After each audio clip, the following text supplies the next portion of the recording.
നമസ്കാരം, ഞാൻ ഉന്മേഷ് ശിവരാമൻ. ഗൾഫ് ഫോക്കസിലേക്ക് വിശദമായി. എറണാകുളം കോതമംഗലത്ത് ഫുട്ബോൾ ഗാലറി തകർന്നു വീണ അപകടം. നിരവധി പേർക്ക് പരിക്കേറ്റു. രക്ഷാപ്രവർത്തനം തുടരുകയാണ്. പരിക്കേറ്റവരെ പ്രവേശിപ്പിച്ച രാജഗിരി ആശുപത്രിയിൽ നിന്ന് YS അഭിനന്ദ് ഇപ്പോൾ ചേരുന്നുണ്ട്. ഈ ഗാലറി തകർന്നു വീഴുന്ന ദൃശ്യങ്ങൾ കൂടി ഇപ്പോൾ പുറത്തു വന്നിട്ടുണ്ട്. ആ ദൃശ്യങ്ങളിലേക്കാണ് ആദ്യം പോകുന്നത്. ഫുട്ബോൾ മത്സരം ആരംഭിക്കുന്നതിന് തൊട്ട് മുൻപായിട്ടാണ് ഒരു ഭാഗത്തെ ഗാലറി അപ്പാടെ തകർന്ന് വീഴുന്നത്. നിരവധി പേർക്ക് ഈ അപകടത്തിൽ പരിക്കേറ്റു. ആ ദൃശ്യങ്ങളിലേക്ക് നമ്മൾ ആദ്യം പോകുന്നു. മത്സരം ആരംഭിക്കുന്ന തൊട്ടു മുൻപായിട്ടായിരുന്നു ഗാലറി തകർന്നു വീണത്. ഒരു ഭാഗത്തെ ഗാലറി അപ്പാടെ താഴേക്ക് വീഴുന്ന ദൃശ്യങ്ങൾ ഇപ്പോൾ പുറത്തു വരികയും ചെയ്തിട്ടുണ്ട്. YS അഭിനന്ദ് വിവരങ്ങളുമായി ഇപ്പോൾ രാജഗിരി ആശുപത്രിയിൽ നിന്ന് ചേരുന്നുണ്ട്. അഭിനന്ദ്, അവിടെ എത്ര പേർ പരിക്കേറ്റ് ചികിത്സയിലുണ്ട്? ആരുടെയെങ്കിലും നില ഗുരുതരമാണോ? എന്തൊക്കെയാണ് വിവരങ്ങൾ അഭിനന്ദ്? ഉന്മേഷ്, ഇപ്പോൾ നമ്മളുള്ളത് എറണാകുളം കോതമംഗലം മാർ ബേസേലിയസ് ആശുപത്രിയിലാണ്. ഇന്ന് വൈകിട്ട് രാത്രി 9 മണിയോടുകൂടിയാണ് ഇത്തരത്തിലേക്ക് ഒരു അപകടമുണ്ടായത്. ഹീറോ യങ്സ് എന്ന ഒരു ക്ലബ്ബ് സംഘടിപ്പിച്ച പരിപാടിയിലായിരുന്നു ഏതാണ്ട് 4000-ഓളം ആൾ പങ്കെടുക്കുവാനായിട്ട് എത്തിയത്. ഏതാണ്ട് 15 ദിവസമായിട്ട് ഈ പരിപാടി തുടർന്നുകൊണ്ടിരിക്കുകയാണ്. 15ാമത്തെ ദിവസം ഇന്ന് ഫൈനൽ മത്സരങ്ങൾ നടക്കുന്നതിനിടെയാണ് പ്രത്യേകം സജ്ജമാക്കിയ ഗാലറി തകർന്നു വീഴുന്ന ഒരു സാഹചര്യം ഉണ്ടായത്. എന്നാൽ ഇപ്പോൾ 32 പേരെ ഇപ്പോൾ നിസ്സാരമായ പരിക്കുകളോടുകൂടി, വലിയ ഗുരുതരമായ പരിക്കുകളില്ല, എന്നാലും പരിക്കുകൾ ഇപ്പോൾ 32 പേരെ ഇപ്പോൾ കോതമംഗലം മാർ ബേസേലിയസ് ആശുപത്രിയിൽ പ്രവേശിപ്പിച്ചിട്ടുണ്ട്. 2 പേർക്കാണ് ഗുരുതരമായി പരിക്കേറ്റിട്ടുള്ളത്. അവരെ ആലുവ രാജഗിരി ആശുപത്രിയിലും പ്രവേശിപ്പിച്ചിട്ടുണ്ട്. എന്തായാലും ഇവരെ മറിഞ്ഞുവിടെ തന്നെ ജനപ്രതിനിധികളടക്കം കോതമംഗലം മാർ ബേസേലിയസ് ആശുപത്രിയിൽ എത്തിയിട്ടുണ്ട്. 24നോടൊപ്പം ഡീൻ കുര്യാക്കോസ് MP ചേരുകയാണ്. എപ്പോഴായിരുന്നു ഈ അപകടം? എന്തായിരുന്നു സംഭവിച്ചത്? ഏകദേശം 10 മണിയോട് കൂടിയിട്ടാണ് ദൗർഭാഗ്യകരമായ സാഹചര്യത്തിൽ ഇങ്ങനെയൊരു സംഭവം ഉണ്ടായത്. ഏതായാലും എല്ലാവരുടെയും കൂട്ടായ പരിശ്രമത്തിൽ ആ സിറ്റുവേഷൻ മാനേജ് ചെയ്യാൻ സാധിച്ചു എന്നുള്ളതാണ്. നമുക്ക് വളരെ പെട്ടെന്ന് തന്നെ ആശുപത്രികളിൽ എത്തിക്കാനും അവർക്ക് പ്രാഥമികമായിട്ടുള്ള ശുശ്രൂഷ നൽകുവാനും ഒക്കെ ആശുപത്രിയിൽ സാധിച്ചു. ഏതാണ്ട് 37ഓളം ആളുകളുടെ ഒരു കാര്യത്തിൽ ചെറിയ നിസ്സാരമായ പരിക്കുകൾ മാത്രമേ, ഇത് ഗാലറി മറിയല്ല ഉണ്ടായിട്ടുള്ളത്, ചെറുതായിട്ടൊന്ന് ചാഞ്ഞങ്ങി ഇരിക്കുകയാണ് ഉണ്ടായത്. അതുകൊണ്ട് നമ്മൾ എല്ലാ വർഷവും സംഘടിപ്പിക്കുന്ന പരിപാടിയാണ്. ഫുട്ബോൾ ടൂർണമെന്റ് എല്ലാ വർഷവും സംഘടിപ്പിക്കാറുള്ളതാണ്. ഹീറോ യങ്സ് അവിടെ ഏറ്റവും നന്നായി പ്രവർത്തിക്കുന്ന ഒരു ക്ലബ്ബാണ്. നല്ല നിലയിലുള്ള ട്രാക്ക് റെക്കോർഡുണ്ട്. മാത്രമല്ല എല്ലാ വിഭാഗം ആളുകളുടെ ഒരു പ്രാതിനിധ്യം നമ്മുടെ ആ ക്ലബിനുമുണ്ട്. അപ്പോൾ ഇതൊരു ദൗർഭാഗ്യകരമായ സാഹചര്യത്തിൽ സംഭവിച്ചു പോയതാണ്. ശരിക്കും പറഞ്ഞാൽ അത് ഒരു വലിയൊരു ആക്സിഡൻ്റ് അല്ല ഉണ്ടായിട്ടുള്ളത്. പക്ഷേ എന്നാലും നമുക്കത് ആ സിറ്റുവേഷൻ അതനുസരിച്ച് മാനേജ് ചെയ്യാൻ, എല്ലാ സ്ഥലത്തു നിന്നും ആംബുലൻസുകൾ എത്തിക്കാനും വളരെ പെട്ടെന്ന് തന്നെ ആളുകളെ ആശുപത്രിയിൽ എത്തിക്കാനും ഇവിടെ ഇപ്പോൾ പ്രവേശിപ്പിച്ചിട്ടുള്ളവർ ആരോഗ്യനിലയൊക്കെ എങ്ങനെയാണ് ഇപ്പോൾ വ്യക്തമാകുന്നത്? ഇപ്പോൾ അത് ചെറിയ ചെറിയ ചതവുകളും ഒക്കെ മാത്രമേ നിലവിൽ റിപ്പോർട്ട് ചെയ്തിട്ടുള്ളൂ. അപ്പോൾ ഏതായാലും ഒരു അല്പം കുറച്ച് ഇതുള്ള ആളുകളെ രാജഗിരിയിലേക്കും ബാക്കിയുള്ളവരെ ബേസേലിയസ് ആശുപത്രിയിലും ധർമ്മഗിരിയിലുമായിട്ടാണ് ഇപ്പോൾ ഈ രാജഗിരി ആശുപത്രി പ്രവേശിപ്പിച്ചവർക്ക് തലയ്ക്കാണ് പരിക്കേറ്റിട്ടുള്ളതെന്ന് കേട്ടിട്ടുണ്ട്. അപ്പോൾ അവരുടെ ഇപ്പോഴത്തെ അപ്ഡേറ്റ് വല്ലതും വരുന്നു? അവിടെ 2 പേരെയാണ് രാജഗിരി ആശുപത്രിയിലേക്ക് അയച്ചിട്ടുള്ളത്. വളരെ ഗുരുതരമൊന്നുമല്ല. തലയ്ക്ക് ചെറിയ പരിക്കുള്ളത് കൊണ്ടും ആധുനിക സൗകര്യങ്ങൾ കിട്ടട്ടെ എന്ന് ഓർത്താണ് രാജഗിരി ആശുപത്രിയിലേക്ക് പറഞ്ഞയച്ചത്. വളരെ ഗൗരവമുള്ള പരിക്കൊന്നും ആയിട്ട് കാണുന്നില്ല. എന്തായാലും സ്ഥിതിഗതികൾ ഇപ്പോൾ ശാന്തമാണ്. ഏതാണ്ട് 60ഓളം പേരെ ഇവിടെ കൊണ്ടുവന്നിരുന്നു. അതിനകത്ത് ഇപ്പോൾ 32 പേരെയാണ് ഇവിടെ അഡ്മിറ്റ് ചെയ്തിരിക്കുന്നത്. തൊട്ടടുത്ത ധർമ്മഗിരി ആശുപത്രിയിൽ 7 പേരെ അഡ്മിറ്റ് ചെയ്തിട്ടുണ്ട്. 2 പേരെ രാജഗിരിക്ക് കൊണ്ടുപോയിട്ടുണ്ട്. ഒരാളെ മുതലക്കുടത്തിന് കൊണ്ടുപോയിട്ടുണ്ട്. ഇതാണ് ഇപ്പോഴത്തെ സ്ഥിതി. വലിയ ഭയാനകമായ ഒരു സാഹചര്യവും ഇല്ല. അതുതന്നെയാണ് ഉന്മേഷ് വ്യക്തമാക്കുന്നത്. ഇപ്പോൾ ഇവിടെ 32 പേരെ പ്രവേശിപ്പിച്ചിട്ടുണ്ട്. മറ്റ് ആശുപത്രി ധർമ്മഗിരി ആശുപത്രിയിലും കൂടെ 15 പേരെ പ്രവേശിപ്പിച്ചിട്ടുണ്ട്. അങ്ങനെ എന്തായാലും വലിയ പ്രശ്നങ്ങളൊന്നുമില്ല എന്ന് തന്നെയാണ് ഇവിടുത്തെ ജനപ്രതിനിധികളും ഒപ്പം തന്നെ കേരള കോൺഗ്രസ് നേതാവ് ഷിബു തെക്കുംപുറവും വ്യക്തമാക്കി. എന്തായാലും ഇത് അറിഞ്ഞ ഉടൻ തന്നെ പല ഭാഗത്തു നിന്നുള്ള ആളുകൾ ഇവിടേക്ക് എത്തുന്നുണ്ട്. ഇപ്പോൾ CPM-ന്റെ എറണാകുളം ജില്ലാ സെക്രട്ടറി ആയിട്ട് തെരഞ്ഞെടുക്കപ്പെട്ട S സതീഷ്, അതായത് കോതമംഗലം സ്വദേശി കൂടിയാണ്, ഇത് അറിഞ്ഞ ഉടൻ തന്നെ ഇവിടേക്ക് എത്തിയിട്ടുണ്ട്. അപ്പം എന്താണ് നിലവിൽ ഇപ്പോൾ ഇവിടെ ആശങ്കപ്പെടാനുള്ള സ്ഥിതിവിശേഷം ഇല്ല. അതുകൊണ്ട് 20-27ഓളം ആളുകളാണ് ഇവിടെ വന്നിട്ടുള്ളത്. അതിൽ ചെറിയ രൂപത്തിലുള്ള പരിക്കും കാര്യങ്ങളേ ഉള്ളൂ. 1-2 പേരുടെ കാര്യമാണ് ഇച്ചിരി സീരിയസ് ആയിട്ട് തോന്നിയത്. അത് മറ്റേ രാജഗിരിയിലേക്കോ മറ്റോ കൊണ്ടുപോയിരുന്നു. അവിടെ ഇപ്പോൾ കോൺടാക്ട് ചെയ്തപ്പോൾ അവിടെ ചെന്ന് പരിശോധിച്ചപ്പോൾ വേറെ കുഴപ്പമില്ല എന്നാണ് മനസ്സിലാക്കുന്നത്. ധർമ്മഗിരി ഹോസ്പിറ്റലിൽ ഒരു 6-7 പേരുണ്ടായിരുന്നു. താൽക്കാലികമായി സജ്ജീകരിച്ച ഒരു ഗാലറി ആണെന്നാണ് മനസ്സിലാക്കുന്നത്. അപ്പോൾ ഗാലറിക്ക് എന്തെങ്കിലും പ്രശ്നമുണ്ടായിട്ട് അതിനെ സംബന്ധിച്ച് അവിടെ വർഷങ്ങളായി ഇത്തരം ടൂർണമെൻറ്റ് നടക്കുന്ന കേന്ദ്രമാണ്, സ്ഥിരമായി നടക്കുന്നത്. ഇപ്പോൾ ഇത് തന്നെ തുടങ്ങിയിട്ട് കുറേ അധികം ദിവസങ്ങളായിട്ടുണ്ട്. നിരവധിയായിട്ടുള്ള കായിക പ്രേമികൾ വരികയും കാണുകയും എല്ലാം ചെയ്തുകൊണ്ടിരിക്കുന്നതാണ്. ഇപ്പോൾ എനിക്ക് തോന്നുന്നു ഈ ടൂർണമെൻറ്റ് തന്നെ തുടങ്ങിയിട്ട് 10-15 ദിവസക്കാലം പിന്നിട്ട് കഴിഞ്ഞിട്ടുണ്ട്. വളരെ ആഘോഷപൂർവ്വം അവിടുത്തെ കായിക പ്രേമികളും നാട്ടുകാരും എല്ലാവരും കൂടി നടത്തുന്ന ഒന്നാണ് അവിടെ ഉള്ളത്. അപ്പോൾ അത് തന്നെയാണ് വ്യക്തമാക്കുന്നത്. ഏതാണ്ട് ഇപ്പോൾ നിലവിൽ പരിക്കേറ്റവരൊക്കെ നിസ്സാരമായുള്ള പരിക്കുകളാണ്. ഇപ്പോഴും കുറച്ചുപേരെയൊക്കെ ഇവിടെ ആശുപത്രിയിലേക്ക് എത്തിക്കുന്നുണ്ട്. അതിൻ്റെ ദൃശ്യങ്ങളാണ് ഇപ്പോൾ നമ്മൾ കാണുന്നത്. ഹീറോ യങ്സ് എന്ന് പറയുന്ന ഒരു വർഷങ്ങളായി തന്നെ ടൂർണമെൻറ്റ് സംഘടിപ്പിക്കുന്ന ഒരു ക്ലബ്ബാണ്. കഴിഞ്ഞ വർഷങ്ങളിലൊക്കെ തന്നെ ആ ടൂർണമെൻറ്റ് സംഘടിപ്പിക്കാറുള്ളതുമാണ്. അത് ഒരു തരത്തിലുള്ള പ്രശ്നവും ഇല്ലാതെ വളരെ കൃത്യമായ രീതിയിൽ തന്നെ മുന്നോട്ട് പോകുന്ന ഒരു ക്ലബ് എന്നാണ് പ്രദേശവാസികളും ജനപ്രതിനിധികളും ഒപ്പം തന്നെ ഇവിടുത്തെ പ്രാദേശിക നേതാക്കളടക്കം വ്യക്തമാക്കുന്നത്. അതുകൊണ്ട് ഇന്ന് അവിടെ ഗാലറിക്ക് താങ്ങാൻ പറ്റാവുന്നതിനെക്കാട്ടിലും കൂടുതൽ ആളുകളുണ്ടായിരുന്നു. കഴിഞ്ഞ ദിവസങ്ങളിലൊക്കെ ഇതിൻ്റെ മത്സരങ്ങൾ തുടർച്ചയായി നടക്കുന്ന ഭാഗമായിട്ട് 15 ദിവസം മുമ്പ് തന്നെ സജ്ജീകരിച്ച ഒരു ഗാലറി കൂടിയാണ്. അവിടെ ഈ മുള ഉപയോഗിച്ചാണ് അത്തരത്തിലേക്ക് ഒരു ഗാലറി നിർമ്മിച്ചത്. ഇതിൽ പതിവിലും കൂടുതൽ ആളുകൾ ഇന്ന് അവിടേക്ക് എത്തുന്നുണ്ടായിരുന്നു. 4000-ഓളം ആളുകൾ എത്തുന്നുണ്ട്. 10 മണിക്കായിരുന്നു മത്സരം ആരംഭിക്കേണ്ടത്. മത്സരം ആരംഭിക്കുന്നതിന് ഏതാണ്ട് 15 മിനിറ്റിന് മുമ്പാണ് ഇത്തരത്തിലേക്ക് ഒരു അപകടം ഉണ്ടായത്. എന്തായാലും ഗുരുതരമായി പരിക്കേറ്റത് 2 പേരെയാണ്. ആ 2 പേരെ ഇപ്പോൾ ആലുവ രാജഗിരി ആശുപത്രിയിൽ പ്രവേശിപ്പിച്ചിട്ടുണ്ട്. അവർക്ക് തലയ്ക്കാണ് ഗുരുതരമായി പരിക്കേറ്റിരിക്കുന്നത്. CT സ്കാൻ അടക്കം ഇപ്പോൾ പ്രവേശിപ്പിച്ചിട്ടുണ്ടെന്നാണ് മനസ്സിലാക്കുന്നത്. എന്തായാലും 32 അഭിനന്ദാണ് വിവരങ്ങൾ നൽകിയത്. 2 ദിവസത്തെ ഔദ്യോഗിക സന്ദർശനത്തിനായി പ്രധാനമന്ത്രി നരേന്ദ്രമോദി ചൊവ്വാഴ്ച സൗദിയിലെത്തും. സൗദി കിരീടാവകാശി മുഹമ്മദ് ബിൻ സൽമാൻ രാജകുമാരനുമായി മോദി കൂടിക്കാഴ്ച നടത്തും. സുപ്രധാന കരാറുകളിൽ ഇരു രാജ്യങ്ങളും ഒപ്പുവയ്ക്കും. സൗദി കിരീടാവകാശി മുഹമ്മദ് ബിൻ സൽമാൻ രാജകുമാരന്റെ ക്ഷണപ്രകാരമാണ് പ്രധാനമന്ത്രിയുടെ സൗദി സന്ദർശനം. ചൊവ്വാഴ്ച രാവിലെ മുതൽ ജിദ്ദയിലെ വിവിധ പരിപാടികളിൽ സംബന്ധിക്കുന്ന നരേന്ദ്രമോദി മുഹമ്മദ് ബിൻ സൽമാൻ രാജകുമാരനുമായി കൂടിക്കാഴ്ച നടത്തും. വിവിധ മേഖലകളിൽ സഹകരണം വർദ്ധിപ്പിക്കുന്ന കരാറുകളിൽ ഇരു രാജ്യങ്ങളും ഒപ്പുവെക്കും. India Saudi strategic partnership council യോഗത്തിൽ പ്രധാനമന്ത്രി പങ്കെടുക്കും. ജിദ്ദ ഇൻഡസ്ട്രിയൽ ഏരിയയിൽ ഇന്ത്യക്കാർ താമസിക്കുന്ന ലേബർ ക്യാമ്പിൽ അദ്ദേഹം സന്ദർശനം നടത്തും. വ്യവസായ പ്രമുഖരും കമ്മ്യൂണിറ്റി പ്രതിനിധികളും ഉൾക്കൊള്ളുന്ന സദസ്സിനെ പ്രധാനമന്ത്രി അഭിസംബോധന ചെയ്യും. ബുധനാഴ്ച സൗദിയിൽ നിന്ന് മടങ്ങുന്ന രീതിയിലാണ് സന്ദർശനം ഷെഡ്യൂൾ ചെയ്തിരിക്കുന്നത്. ഇത് 3ാമത്തെ തവണയാണ് നരേന്ദ്രമോദി സൗദി സന്ദർശിക്കുന്നത്. 2016-ലും 2019-ലുമായിരുന്നു ഇതിനു മുമ്പത്തെ സന്ദർശനം. 5 വർഷങ്ങൾക്ക് ശേഷമുള്ള സന്ദർശനത്തിൽ സൗദിയിലെ 27 ലക്ഷത്തോളം വരുന്ന ഇന്ത്യൻ പ്രവാസികൾക്ക് ഏറെ പ്രതീക്ഷയാണുള്ളത്. ഊർജ്ജം, പ്രതിരോധം, വ്യവസായം, നിക്ഷേപം തുടങ്ങിയ മേഖലകളിൽ സൗദിയും ഇന്ത്യയും തമ്മിലുള്ള ബന്ധം ശക്തിപ്പെടുത്താൻ സന്ദർശനം കാരണമാകുമെന്നാണ് വിലയിരുത്തൽ. കൂടാതെ ഇന്ത്യയിൽ നിന്നുള്ള 42,000-ഓളം വരുന്ന തീർത്ഥാടകരുടെ ഹജ്ജ് യാത്ര അനിശ്ചിതത്വത്തിലായ പ്രശ്നവും പ്രധാനമന്ത്രിയുടെ മുന്നിലുണ്ട്. ജലീൽ കണ്ണമംഗലം, 24 ജിദ്ദ. ഖത്തറിൽ ലൈസൻസ് ഇല്ലാതെ ഇലക്ട്രിക് പ്ലംബിംഗ് ജോലികൾ ചെയ്യുന്നതിനെതിരെ ജലവൈദ്യുത വകുപ്പായ കഹ്റാമ പ്രത്യേക ക്യാമ്പയിൻ ആരംഭിച്ചു. വീടുകളിലും സ്ഥാപനങ്ങളിലും സുരക്ഷ വർദ്ധിപ്പിക്കുന്നതിന്റെ ഭാഗമായിട്ടാണ് നടപടി. ലൈസൻസ് ഇല്ലാതെ രാജ്യത്ത് ഇലക്ട്രിക് പ്ലംബിംഗ് ജോലികൾ ചെയ്യുന്നതിന് വിലക്കുണ്ടെങ്കിലും താമസ സ്ഥലങ്ങളിൽ അറ്റകുറ്റപ്പണികൾ നടത്തുന്നവർ പലപ്പോഴും ഇത് പാലിക്കാത്ത സാഹചര്യത്തിലാണ് ബോധവൽക്കരണ ക്യാമ്പയിനുമായി കഹ്റാമ രംഗത്തെത്തിയത്. നിർദ്ദിഷ്ട യോഗ്യതകളില്ലാത്തവർ ഇത്തരം ജോലികൾ ചെയ്യുന്നത് പലപ്പോഴും അപകടങ്ങൾക്ക് കാരണമാകും. ലൈസൻസ് ഇല്ലാതെ വൈദ്യുതി ജോലികൾ ചെയ്യുന്നതിന്റെ അപകട സാധ്യതകളെക്കുറിച്ച് ജനങ്ങളിൽ അവബോധം വളർത്താൻ കൂടി ലക്ഷ്യമാക്കിയാണ് ക്യാമ്പയിൻ നടത്തുന്നതെന്ന് കഹ്റാമയിലെ എക്സ്റ്റൻഷൻസ് വിഭാഗം മേധാവി എഞ്ചിനീയർ സൽമ അലിയൽ ഷമാരി പറഞ്ഞു. ഖത്തർ ടെലിവിഷനുമായി സംസാരിക്കുന്നതിനിടെയാണ് അവർ ഇക്കാര്യം പറഞ്ഞത്. നിരവധി ലക്ഷ്യങ്ങളോടെയാണ് ക്യാമ്പയിൻ നടത്തുന്നതെന്നും എന്നാൽ ഇലക്ട്രിക്കൽ ജോലികൾ ചെയ്യുന്നതിന് സ്പെഷ്യലൈസ്ഡ് ലൈസൻസുള്ള ടെക്നീഷ്യന്മാരെ ഉപയോഗിക്കുന്നതിന്റെ പ്രാധാന്യം ഉയർത്തിക്കാട്ടുകയാണ് പ്രധാനമെന്നും അവർ പറഞ്ഞു. അംഗീകൃത മാനദണ്ഡങ്ങൾക്കും നിബന്ധനകൾക്കും അനുസൃതമായി പൊതുജന സുരക്ഷയും ഗുണനിലവാരവുമുള്ള ജോലിയും ഉറപ്പാക്കുകയാണ് ഇതിലൂടെ ലക്ഷ്യമാക്കുന്നത്. നിർദ്ദിഷ്ട ബിസിനസ് മേഖലകളിൽ പ്രത്യേക ലൈസൻസുകൾ അനുവദിച്ചുകൊണ്ടാണ് കഹ്റാമ രാജ്യത്തെ ടെക്നീഷ്യന്മാർക്ക് ലൈസൻസ് നൽകുന്ന നടപടികൾ നിയന്ത്രിക്കുന്നത്. ഇലക്ട്രിക്കൽ പ്ലംബിംഗ് ജോലികൾ ചെയ്യുന്ന കമ്പനികൾ, വ്യക്തിഗത ഇലക്ട്രിക്കൽ കോൺട്രാക്ടർമാർ, പ്ലംബർമാർ, അറ്റകുറ്റപ്പണികൾ നടത്തുന്നവർ എന്നിവർ ഇതിലുൾപ്പെടും. ഇലക്ട്രിക്കൽ പ്ലംബിംഗ് ജോലികൾക്കുള്ള അംഗീകൃത മാനദണ്ഡങ്ങളും ചട്ടങ്ങളും പാലിക്കുന്ന പ്രായോഗിക പരിചയവും സാങ്കേതിക വൈദഗ്ധ്യവും ഈ മേഖലകളിലെ എല്ലാ തൊഴിലാളികൾക്കും ഉണ്ടെന്ന് ഉറപ്പാക്കും. ലൈസൻസിന് അപേക്ഷിക്കാൻ താൽപ്പര്യമുള്ള എല്ലാവർക്കും കഹ്റാമയുടെ വെബ്സൈറ്റ് വഴി അപേക്ഷകൾ സമർപ്പിക്കാമെന്നും സൽമ അലിയൽ ഷമാരി ഓർമ്മിപ്പിച്ചു.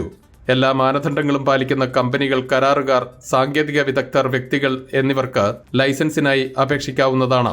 അക്കാദമികമോ പരിചയസമ്പന്നമോ ആയ സാങ്കേതിക മികവിനൊപ്പം കഹ്റാമയിലെ ഒരു പ്രത്യേക സാങ്കേതിക സംഘം തയ്യാറാക്കുന്ന പ്രായോഗികവും സൈദ്ധാന്തികവുമായ പരീക്ഷകളിൽ വിജയിക്കുന്നവർക്കുമാണ് ലൈസൻസ് അനുവദിക്കുക. ലൈസൻസിന് 1 വർഷത്തേക്ക് സാധുതയുണ്ടാകും. കാലാവധിക്ക് ശേഷം പുതുക്കാൻ കഴിയുമെന്നും സൽമാൻ ഷമാരി പറഞ്ഞു. Anwar Paleri, 24 Doha. 24 USA sea to sky ഭൗമദിനാഘോഷങ്ങൾ കേരള അസോസിയേഷൻ ഓഫ് നാഷ്വിലിന്റെ നേതൃത്വത്തിൽ നടന്നു. ഭൗമ ദിനത്തിന്റെ പ്രസക്തിയെയും പരിസ്ഥിതി സംരക്ഷണത്തിന്റെ ആവശ്യകതയെയും കുറിച്ച് കുട്ടികളിൽ അവബോധമുണ്ടാക്കും വിധത്തിലായിരുന്നു പരിപാടികൾ. കേരള അസോസിയേഷൻ ഓഫ് നാഷ്വിലിന്റെ യൂത്ത് ഫോറത്തിന്റെ ആഭിമുഖ്യത്തിൽ 24 ന്യൂസ് സീ ടു സ്കൈ പ്രോഗ്രാമുമായി കൈകോർത്തുകൊണ്ട് ബെൽവ്യൂ ബെൽ ഗാർഡനിൽ വെച്ച് വിപുലമായ ലോക ഭൗമദിനം ആഘോഷിച്ചു. കുട്ടികളും മുതിർന്നവരും അടക്കം 30ഓളം പേർ ഭൗമദിന ഭാഗമായി അണിനിരന്നു. നിലം പരുവപ്പെടുത്തുന്നതിനും കമ്പോസ്റ്റ് പാകപ്പെടുത്തുന്നതിനും വിശാലമായ ഗാർഡൻ ബെഡ് ഒരുക്കുന്നതിനും പുതിയ ചെടികൾ വെച്ചുപിടിപ്പിക്കുന്നതിനും വോളണ്ടിയർമാർ കുട്ടികളെ പരിശീലിപ്പിച്ചു. കേരള അസോസിയേഷൻ ഓഫ് നാഷ്വിലും 24 news sea to sky program സംയുക്തമായി നടത്തുന്ന എർത്ത് ഡേ സെലിബ്രേഷൻ ആണ് നമ്മളിവിടെ സക്സസ്ഫുൾ ആയിട്ട് ഇവിടെ നടത്തിയത്. ഭൂമിയെ ഭാവി തലമുറകൾക്ക് വേണ്ടി നിലനിർത്തുക എന്നത് നമ്മുടെ ഉത്തരവാദിത്തമാണ് എന്നതും അതോടൊപ്പം പരിസ്ഥിതിയെ സംരക്ഷിക്കുവാൻ ഓരോ വ്യക്തിയും ചെറിയ ശ്രമങ്ങൾ കൊണ്ടും വലിയ മാറ്റങ്ങൾ ഉണ്ടാക്കാൻ സാധിക്കുമെന്നും നാഷ്വില്ലിലെ യുവതലമുറ ഭൗമദിനത്തിൽ തെളിയിച്ചു. Kerala association of Nashville youth forum chair Shahina Kozhissery, association president Shibu Pillai, vice president Shankar Mana എന്നിവർ ഭൗമദിന ആഘോഷങ്ങൾക്ക് നേതൃത്വം നൽകി. ഫോറം ഇങ്ങനെ ഒരു ആക്ടിവിറ്റി ഇവിടെ നടത്തുന്നതുകൊണ്ട് നമ്മൾ ഉദ്ദേശിക്കുന്നത് യുവതലമുറയ്ക്ക് ഒരു പ്രകൃതി സംരക്ഷണത്തിനെ കുറിച്ചുള്ള ഒരു അവയർനെസ് ഉണ്ടാക്കുക എന്നുള്ളത്. പ്രകൃതിയും മനുഷ്യനും തമ്മിൽ ഒരു വ്യത്യാസവുമില്ല, അതും ഒന്ന് തന്നെയാണ് എന്നുള്ളതുകൊണ്ട് തന്നെ നമ്മളിത് എല്ലാവരും, ലോകത്തിലുള്ള എല്ലാവരും, പ്രകൃതിയെ സ്നേഹിക്കുന്ന എല്ലാവരും ഇത് ചെയ്യേണ്ടതാണ്. ദേശീയ തലത്തിൽ വിശേഷപ്പെട്ട ബഹുമതിയായ പ്രസിഡൻഷ്യൽ വോളണ്ടിയർ സർവീസ് അവാർഡ് ലഭിക്കുന്നതിനുള്ള സേവന സമയം ഇതിൽ പങ്കെടുത്ത വിദ്യാർത്ഥികൾക്ക് കേരള അസോസിയേഷൻ നൽകും. 24 USA. ഗസയിൽ വെടിനിർത്തലിന് ആഹ്വാനം ചെയ്ത് ഫ്രാൻസിസ് മാർപ്പാപ്പ. ഈസ്റ്റർ സന്ദേശത്തിലാണ് സമാധാനത്തിന് മാർപ്പാപ്പയുടെ ആഹ്വാനം. ബന്ദികളെ ഉടൻ വിട്ടയക്കണമെന്ന് മാർപ്പാപ്പ ആവശ്യപ്പെട്ടു. സെന്റ് പീറ്റേഴ്സ് ബസിലിക്കയുടെ ബാൽക്കണിയിൽ മാർപ്പാപ്പയുടെ സാന്നിധ്യത്തിൽ സഹായിയാണ് ഈസ്റ്റർ സന്ദേശം വായിച്ചത്.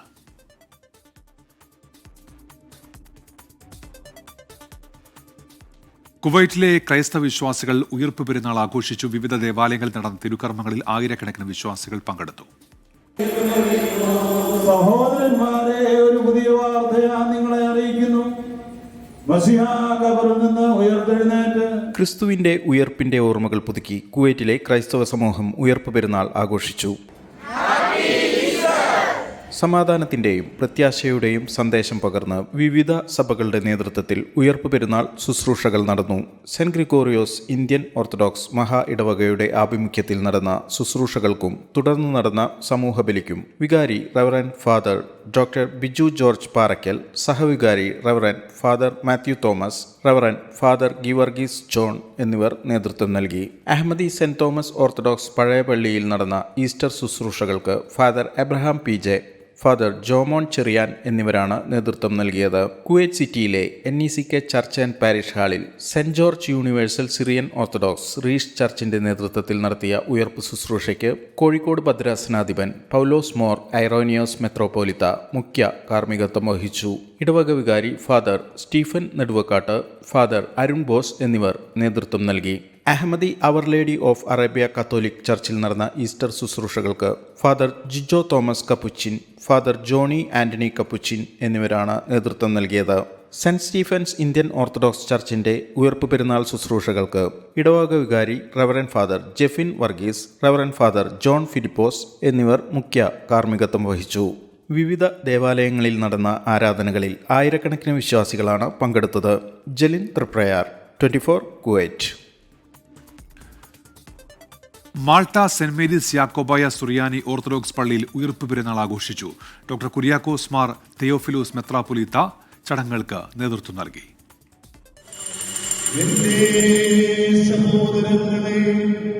ഒരു പുതിയ വാർത്ത ഞാൻ നിങ്ങളെ അറിയിക്കുന്നു. മശിഹ ഖബറിൽ ഉയർത്തെഴുന്നേറ്റ് തന്റെ ശത്രുക്കളെ പിന്നിലേക്ക് അടിച്ചോടിച്ചിരിക്കുന്നു. കരുതലിന്റെ പെസഹായും അനുതാപത്തിന്റെ ദുഃഖവെള്ളിയും പിന്നിട്ടാണ് ക്രൈസ്തവർ പ്രത്യാശയുടെ ഈസ്റ്റർ ആഘോഷിക്കുന്നത്. മാൾട്ട സെന്റ് മേരീസ് യാക്കോബായ സുറിയാനി പള്ളിയിലെ ശുശ്രൂഷകൾക്ക് യൂറോപ്യൻ ഭദ്രാസനാധിപൻ ഡോക്ടർ കുര്യാക്കോസ് മാർ തെയോഫിലോസ് മെത്രാപ്പൊലീത്ത നേതൃത്വം നൽകി. സന്ധ്യാനമസ്കാരത്തിലും ഉയിർപ്പ് ശുശ്രൂഷയിലും നൂറുകണക്കിന് വിശ്വാസികൾ പങ്കെടുത്തു.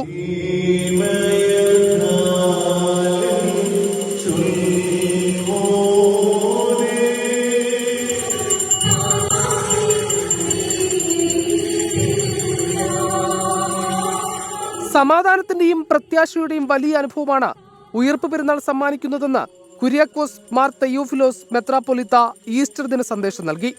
ലോകരക്ഷകനായ യേശു ക്രിസ്തു മരണത്തെ തോൽപ്പിച്ച് ഉയർത്തെഴുന്നേറ്റതിന്റെ ഓർമ്മകൾ പുതുക്കിയാണ് മാൾട്ടയിലെ വിശ്വാസി സമൂഹം ഉയർപ്പ് പെരുന്നാളിനെ വരവേറ്റത്. News desk 24. സൗദിയിലെ ജുബൈൽ ചങ്ങാതിക്കൂട്ടത്തിന്റെ ആഭിമുഖ്യത്തിൽ വിഷു ആഘോഷിച്ചു.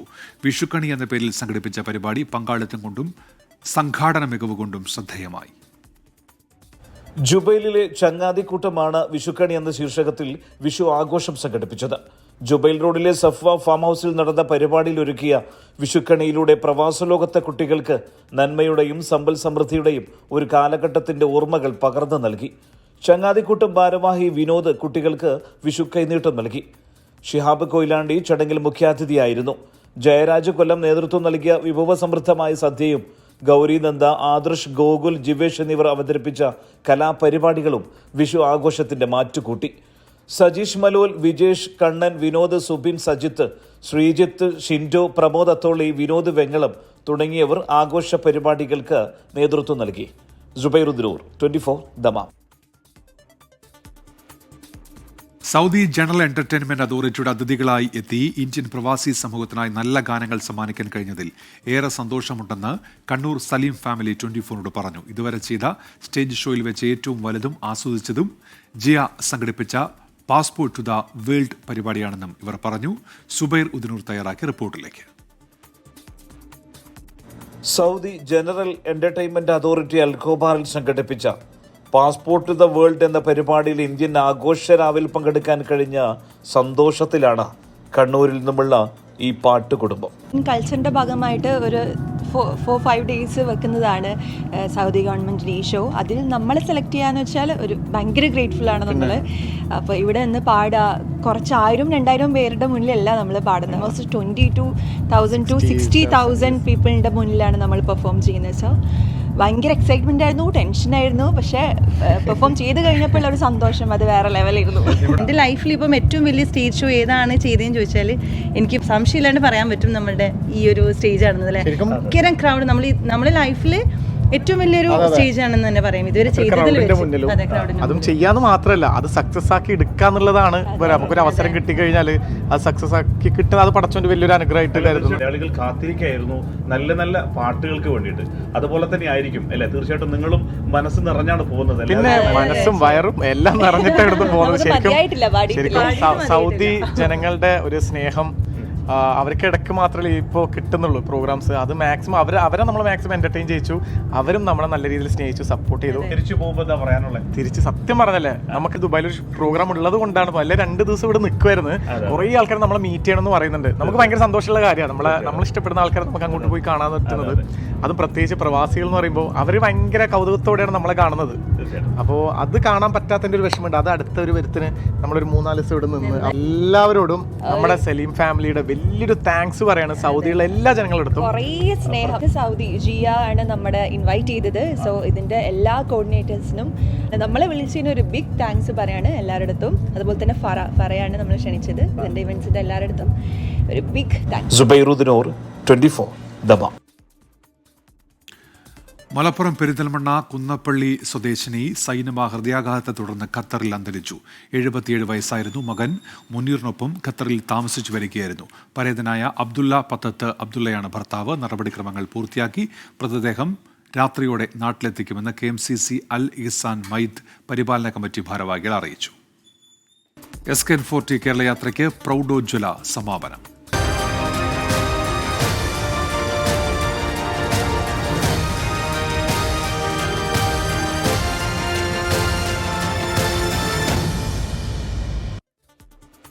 ലഹരിക്കും അക്രമത്തിനുമെതിരെ 24 chief editor R Sreekandan Nair നയിച്ച SKN40 കേരള യാത്രയ്ക്ക് കോഴിക്കോട് പ്രൗഢഗംഭീര സമാപനം.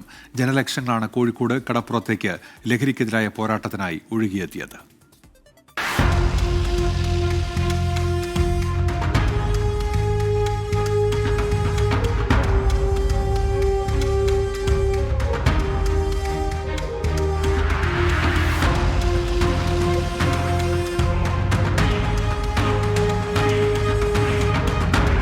കഴിഞ്ഞ ഒരു മാസക്കാലമായി കേരളത്തിൽ എല്ലായിടത്തുമെത്തി SKN40 കേരള യാത്ര. സമാപനം യാത്രയ്ക്ക് മാത്രം. ലഹരിക്കെതിരെ പോരാട്ടം തുടരുമെന്ന ഉറച്ച പ്രതിജ്ഞയെടുക്കുകയായിരുന്നു ഒരു നാട് മുഴുവൻ കോഴിക്കോട് കടപ്പുറത്ത്.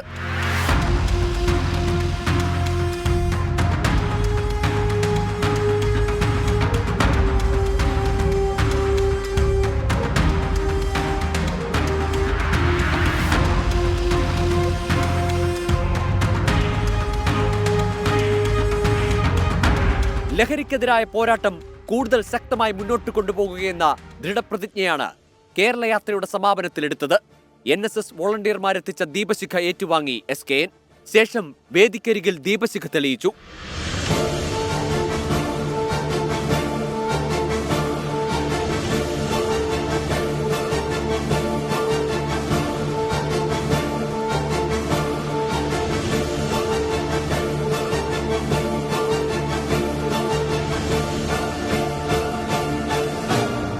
എൻ്റെ കേരളം എനിക്കെന്നും അഭിമാനം. സമൂഹത്തിലെ ദുഷ്പ്രവണതകൾ എന്നെ ആശങ്കപ്പെടുത്തുന്നു. മദ്യവും മയക്കുമരുന്നും നമ്മുടെ കുട്ടികളെ പോലും ഇരയാക്കുന്നു. ലഹരിക്കെതിരായ നൃത്തരൂപത്തോടെ സമാപന ചടങ്ങുകൾക്ക് ഔദ്യോഗിക തുടക്കം.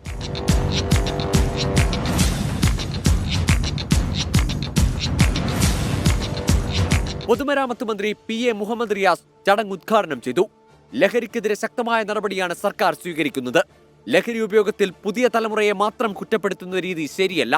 ലഹരിക്കെതിരായ പോരാട്ടത്തിന് എല്ലാവിധ പിന്തുണയുണ്ടാകുമെന്നും PA മുഹമ്മദ് റിയാസ്. സാധ്യമാകുന്ന എല്ലാവരെയും കൈകോർത്തുകൊണ്ട് ചേർത്ത് പിടിച്ചുകൊണ്ട് ലഹരിക്കെതിരെയുള്ള ക്യാമ്പയിൻ ശക്തിപ്പെടുത്താം. അതിന് തീർത്തും മാതൃകയാണ് SKNന്റെ നേതൃത്വത്തിലുള്ള 24 ടീമിന്റെ ഈ പ്രവർത്തനം. അതിന് സർക്കാരിന്റെ എല്ലാവിധ പിന്തുണയും. മയക്കുമരുന്ന് ഉപയോഗത്തിന്റെ കാര്യത്തിൽ കേരളം മുന്നിലെന്നും ഉറവിടം കണ്ടെത്തി നശിപ്പിക്കണമെന്നും MK രാഘവൻ MP. നമുക്ക് പോലീസുണ്ട്, എക്സൈസ് ഉണ്ട്, ഷേഡോ പോലീസുണ്ട്, സന്നദ്ധ സംഘടനകളെല്ലാം ഉണ്ട്.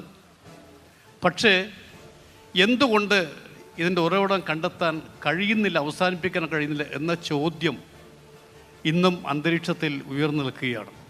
കേരളത്തിന്റെ ഹൃദയത്തിലൂടെ നടത്തിയ യാത്രയിൽ കണ്ട കാഴ്ചകളെല്ലാം മനസ്സിനെ നോവിക്കുന്നതും പൊള്ളിക്കുന്നതുമായിരുന്നുവെന്ന് 24 chief editor R Sreekandan Nair. ഏറ്റവും അവസാനത്തെ രാസലഹരിക്കാരനും കേരളം വിട്ടുപോകുന്നതുവരെ പോരാടണമെന്നും SKN. ഏറ്റവും അവസാനത്തെ നരാധമനായ രാസലഹരി വിൽപ്പനക്കാരനും ഈ കേരളത്തിന്റെ മണ്ണിൽ നിന്ന് സ്ഥലം വിട്ടു പോകണം.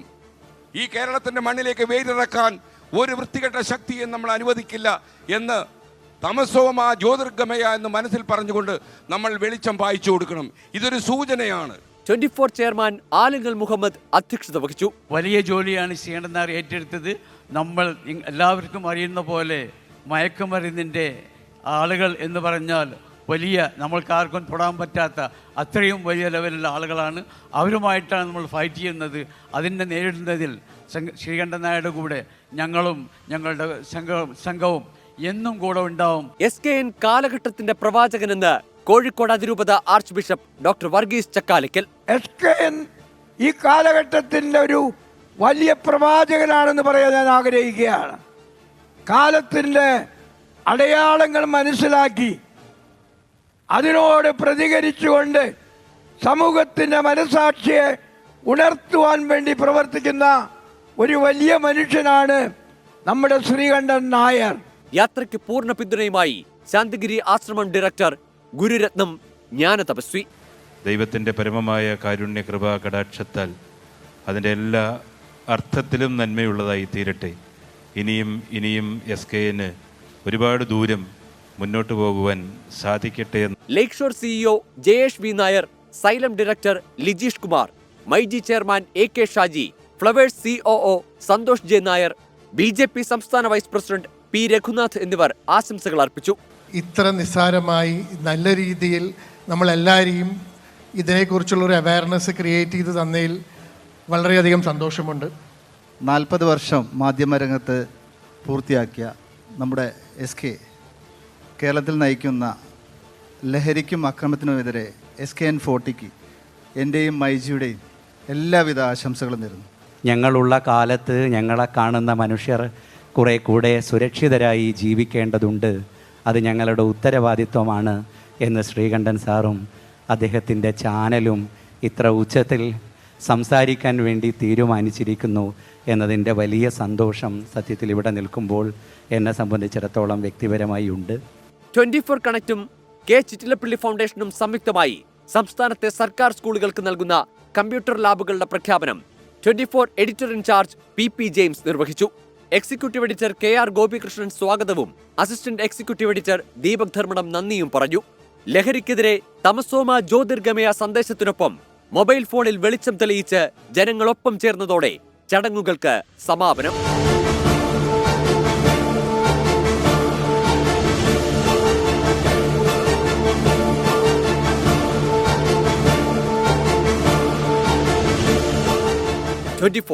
കോഴിക്കോട്.